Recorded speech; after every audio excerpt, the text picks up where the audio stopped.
Oke, halo semua. Sekarang kita akan lanjut ke materi yang baru. Yang kedua, dari anatomi fisiologi, yaitu mengenai anatomi fisiologi sistem kardiovaskuler. Sistem kardiovaskuler ini mempelajari mengenai sistem jantung dan pembuluh darah.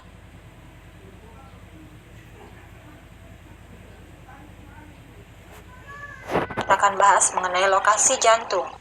Lokasi jantung ini berada di dalam perikardium, di rongga mediastinum, di dalam rongga toraks.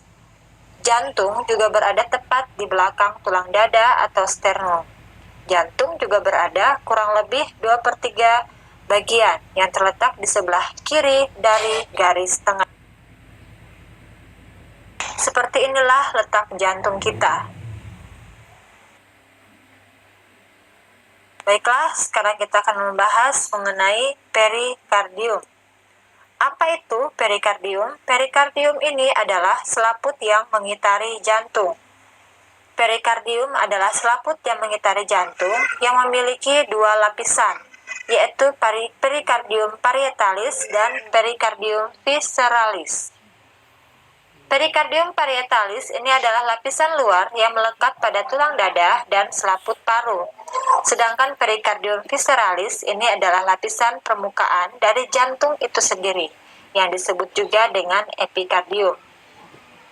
Nah, di antara lapisan perikardium parietalis dan perikardium visceralis ini memiliki cairan pelumas, di mana cairan pelumas tersebut berfungsi untuk mengurangi gesekan yang timbul akibat dari gerakan jantung saat memompa. Cairan pelumas yang disebutkan tadi itu dinamakan dengan cairan perikardium. Sekarang kita akan membahas mengenai fungsi jantung. Fungsi jantung ini sebagai pompa ganda agar terjadi aliran dalam pembuluh darah yang disebabkan oleh adanya pergantian antara kontraksi atau sistolik dan relaksasi atau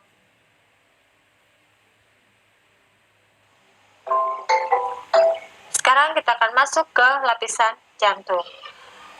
Nah, lapisan jantung ini membahas mengenai dinding jantung. Dinding jantung ini memiliki 3 lapisan, yaitu lapisan luar atau epikardium, lapisan tengah atau miokardium, dan lapisan dalam atau endokardium. Selanjutnya kita akan membahas mengenai ruang jantung. Jantung terdiri atas 4 ruang. Jantung terdiri atas 4 ruang, yaitu 2 ruang yang berdinding tipis yang disebut dengan atrium atau serambi, dan 2 ruang yang berdinding tebal yang disebut dengan ventricle atau bilik.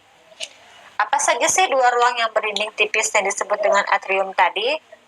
2 ruang yang berdinding tipis yaitu atrium kanan dan atrium kiri.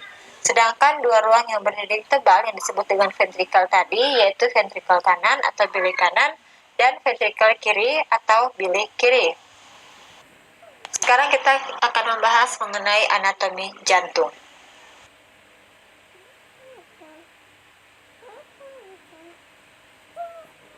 Inilah tampak jantung kita yang berada di antara paru-paru.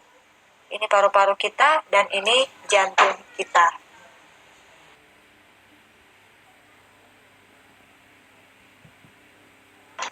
Sekarang ada video yang menjelaskan tentang sistem peredaran darah pada manusia. Sistem peredaran darah pada manusia.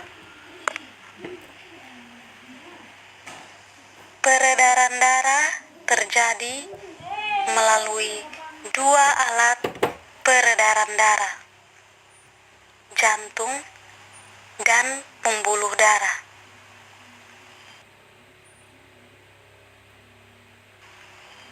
Jantung kita terletak di antara rongga dada sebelah kiri. Jantung kita sebesar kepalan tangan kita. Jantung akan berdetak selama 70 kali dalam semenit.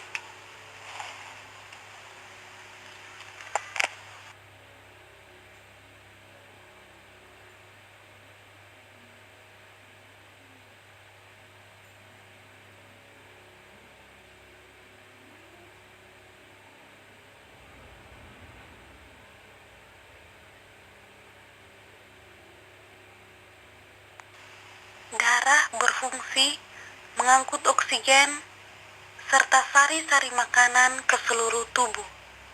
Pada saat yang bersamaan juga, darah akan mengangkut karbon dioksida keluar dari tubuh kita. Jantung kita terbagi menjadi dua bagian, bagian kanan dan bagian kiri.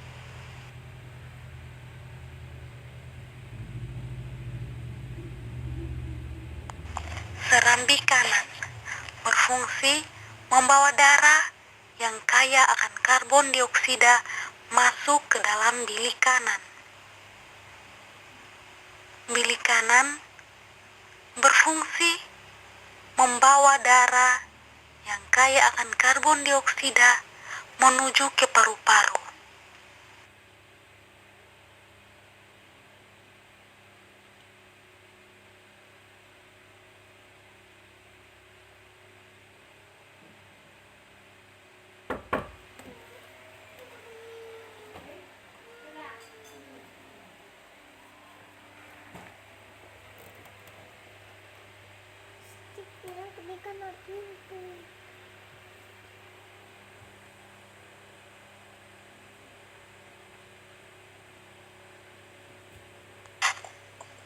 Peredaran darah manusia terjadi karena adanya tekanan yang dimulai dari jantung. Darah yang berasal dari seluruh tubuh akan masuk ke dalam jantung. Jantung bekerja tanpa henti-hentinya setiap hari, secara berulang-ulang. Jantung berkontraksi, mengosongkan isinya dan melakukan relaksasi untuk mengisi kembali.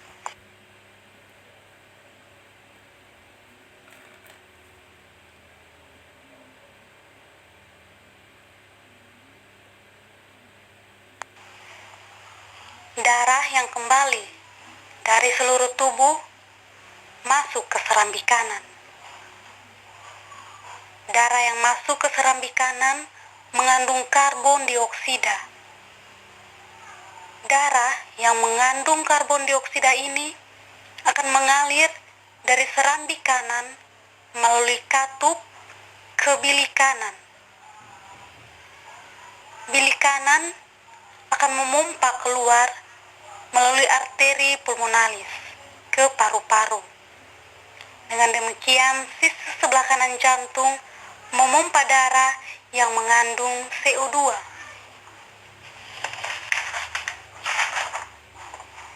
Sedangkan darah yang kaya akan oksigen yang dibawa dari paru-paru akan masuk ke dalam serambi kiri, lalu mengalir menuju bilik kiri. Pada saat jantung berkontraksi, darah yang kaya akan oksigen akan dipompa ke pembuluh darah aorta. Darah yang kaya akan oksigen ini barulah akan dialirkan ke seluruh tubuh melalui arteri atau pembuluh nadi, berfungsi mengangkut darah yang kaya akan karbon dioksida mengalir ke seluruh tubuh. Pembuluh darah vena atau pembuluh balik berfungsi mengangkut kembali darah yang kaya akan karbon dioksida kembali ke jantung. Darah yang mengalir dari jantung ke paru-paru lalu kembali ke jantung disebut peredaran darah kecil. Peredaran darah besar ialah peredaran darah dari jantung ke seluruh tubuh lalu kembali ke jantung.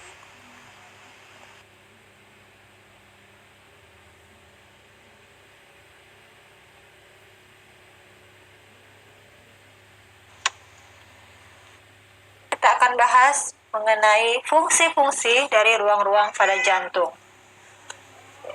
Ruang jantung yang pertama yaitu atrium kanan atau serambi kanan. Dia berfungsi sebagai penampungan darah yang mengandung CO2 dari seluruh tubuh. Tel kanan atau bilik kanan, dia berfungsi untuk menerima darah dari atrium kanan atau serambi kanan dan dipompakan ke paru-paru melalui arteri pulmonalis. Kalau atrium kiri atau serambi kiri ini berfungsi untuk menerima darah yang kaya O2 atau oksigen dari kedua paru-paru, kemudian darah akan mengalir ke ventrikel kiri atau bilik kiri dan diedarkan ke seluruh tubuh melalui aorta. Di antara atrium kanan dan atrium kiri itu dipisahkan oleh sekat yang disebut dengan septum atrium. Ventrikel kiri atau bilik kiri. Ventrikel kiri atau bilik kiri ini berfungsi menerima darah dari atrium kiri atau serambi kiri dan dipompakan ke seluruh tubuh melalui aorta. Ventrikel kanan dan ventrikel kiri ini dipisahkan oleh sekat yang disebut dengan septum ventricle. Pertemuan kita sampai di sini dulu. Untuk macam-macam pembuluh darah akan dilanjutkan di pertemuan minggu depan. Baik, terima kasih. Selamat siang.